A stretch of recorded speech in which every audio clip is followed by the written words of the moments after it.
teammate. I think you were here for that when Morehead knocked y'all out of the NIT 3 years ago, so I'm sure it wasn't lost on you. Y'all looked really focused tonight.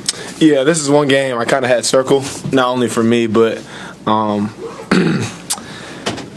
of my, I consider my mentor, Hunter Tyson. That was his last game here, and I really wanted to come out and play hard kind of for him because he means so much to me. And just seeing him, I still remember how the locker room was after that last game. Just seeing how he felt after the game. I know when the schedule came out in August, I was like, man, I gotta do it for him. So tonight was kind of a little bit for Hunter. Don't tell him I said that. Jake, you're really stroking the threes tonight. You got 4 of them. You just seeing a big basket right now? I think a lot of my confidence comes through the team. I think I can trust my teammates that we're all going to share the ball and it comes back to each other. And also, we've just put in a ton of work, and I feel like my shot has gotten a lot better since coming to Clemson. And a lot of that's to coaching and just the culture and tradition we have here of working hard. So, yeah. RJ, Morehead State 19 offensive rebounds. Just what were they able to do to be successful in the glass tonight against y'all? I think it was more of a us thing. I think after the game we talked about just being more physical and more tough. Just how we are as people too. We just need to be, more dogs. But I think we had a pretty good night on the offensive glass also. But I think we got to clean up on defense. I know, Coach Barnell, he's not gonna let that slide. So. Expecting a very intense practice on Thursday. RJ, 3 blowout wins so far, all at home, of course. Y'all haven't faced any adversity yet. You're going on the road for a tough road game against Georgetown on Saturday as one of the leaders. How do you prepare your teammates for what you're about to face? I think just the experience, not only with me and Dill, but guys like him, he played in the Big 12 last year. Nick has been, everywhere. So I think just having that experience and just letting the younger guys know what it's about to be is going to help us. Like I said, also just playing in big games in previous years, I think we're going to, use that experience to help us, stay steady when we go up there to Georgetown. I know it's pretty legendary nice up there, but I'm really excited for it. I'm really excited. RJ, we saw you be able to set a tone early on tonight with offensive rebounds. Where do you think that toughness comes from, and what do you think that how do you think that was able to set a tone? I think that just stems from the coaching staff. Just being here for 3 years, you gotta learn how to affect the game without scoring, and I just seen it with other guys. With Ian, he was a monster on the offensive glass, and PJ was pretty good on the glass. Just seeing those guys and just learning through, Coach Benner's development too. You just gotta affect the game in other ways, and offensive rebound is the mindset. You gotta. It's a battle of who wants it more, and I think just setting that tone kind of rubs off on a little bit on the team. But I just seen, the guys before me kind of master the art of that, and I think I kind of want to embrace that this year. Jake, 19 assists compared to their 7. How much has moving the ball and getting it to the right shooter been a priority for you guys in these first 2 games? Again, I think off the court and on the court, this team has built such a great bond, which is rare for having 10 new guys.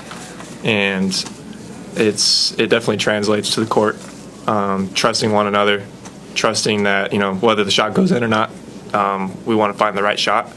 And, I think it's pretty simple. Our mindset is come out, control what we can control, play for each other. And then, as we've emphasized, coming away from this game, we got to increase our physicality and our toughness, especially against a good team like Georgetown. But credit to Morehead, they have a tenacity that was helpful for us to prepare us for what's to come. So yeah.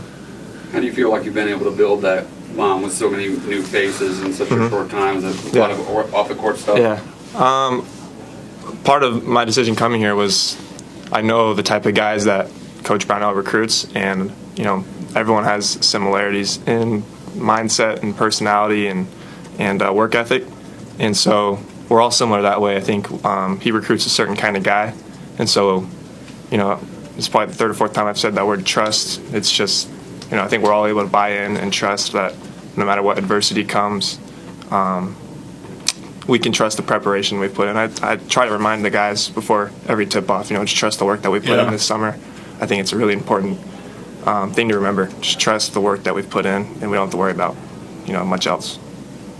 I guess, RJ, a similar question for you. Kind of how do you feel like you guys have meshed as a team? Or kind of Just like previous years and this year, I think a lot of the guys love being around each other. Like the summer we were fishing. I didn't get out with him doing hunting, but I know some of the guys went out hunting with him. They love to just be together, watch a movie. We have movie night, so they come over and watch different movies in the summer. So I think just certain things, and I actually told Coach Bender this, just every single big man that he's recruited since I've been here, or even before, just like are the most unselfish people ever. Like you have Amir Sims who comes back and he's always asking questions with us. PJ, obviously, you know how he is. He's a kid, and he doesn't even think about himself one time during the day. Ian's just a kind of a little bit like PJ, big kid who wants to have fun. So I think the guys that he recruits is just like he just hit the money on every single one. Boz Leiter was awesome.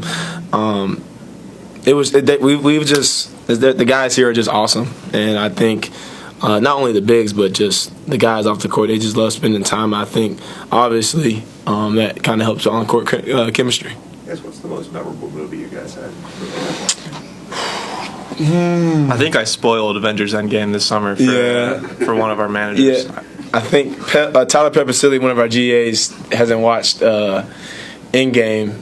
And Don't say what I said though. I'm not gonna say what he said, but everyone here has definitely watched all the Avengers movies, and Tyler hasn't watched them. And I think we were watching Infinity War, or he was watching all the movies in chronological order, and then he spoiled it, and I was like, dude, what are you doing? It was an accident. But we watched some good movies. I think me and my roommate Luke Sivers were watching. I haven't watched The Last Samurai, so I'm watching that right now with them. We watched a ton of. I can't remember one particular movie that was awesome, but we've had double-digit amount of the movie nights. I guess without totally spoiling it, was it had to do with one of the bad guys or? Had to do with Iron Man. Iron Man, the biggest spoiler. Which one of you caught the biggest fish? This summer he caught the biggest. He caught about 15-pound striper. Yeah, and a 7-pound or 8-pound largemouth. Yeah. I got some pretty big fish this summer. He's the pro though. I'm just trying but to he had one good day that was like, man, where are you at? But this team is just they have a lot of interest and it's real fun. Yeah. Especially Clemson, is outdoorsy and it's perfect for that. You mentioned Clemson's been able to recruit a big man pretty well. How has Chase Thompson kind of stood out to you guys early on? Chase is really skilled. Obviously, we call him Mr. Minnesota because he's the guy in Minnesota. So super athletic, really skilled. Probably one of the most talented freshmen to come in a while. I just think his skill along with athleticism makes him dangerous. I think I was telling someone here in a couple of years he's going to be the whole world is going to know about him. So 100%. I think if he keeps his head up and keeps working, he's going to be a really good player. You ever seen the movie Fargo? I have not. Okay. Ask Chase about it. I don't know. Fargo? Yeah, it's a Minnesota movie. I don't know if Okay. Chase talks like all those people in Fargo or not, but Minnesota. check it out. Yeah. I'll ask him. I don't know if Chase is a big movie guy, but I'll ask him. We got time for a couple more. Because you talk about the unselfishness. When you guys start the game, it's like a line change. It's like 5 in, 5 out. Mm-hmm. What does that do for you guys kind of having the 5 together at the beginning of a game? I think it allows us to go out and give it everything we have for that media or however long we're in for, and it keeps us fresh, and most importantly, it wears down the other team because not as many teams are playing as many guys as we are this early in the season. So it's really hard for the other teams, especially as the second half comes around. They start to wear down with our full court pressure, and it's a nightmare, I think. Anything else for these guys? Just another random one, RJ. There was a video where you were interviewing Chase Thompson, and in the background, Nick Davidson was doing that. Why was he so into it? Once again, just like the guys that came before him, Nick is he's a kid. He's a kid at heart. So all the brain rot, 6'7", all that stuff, and even old memes. I have to live with that. Yeah, My roommate. Nick is very. He has a very. I don't want to say childish because it's funny. He has a very younger style humor that's hilarious. I think me and him get along because I'm kind of like him a little bit. All right. Thanks, guys. Thanks, guys. Thanks, y'all.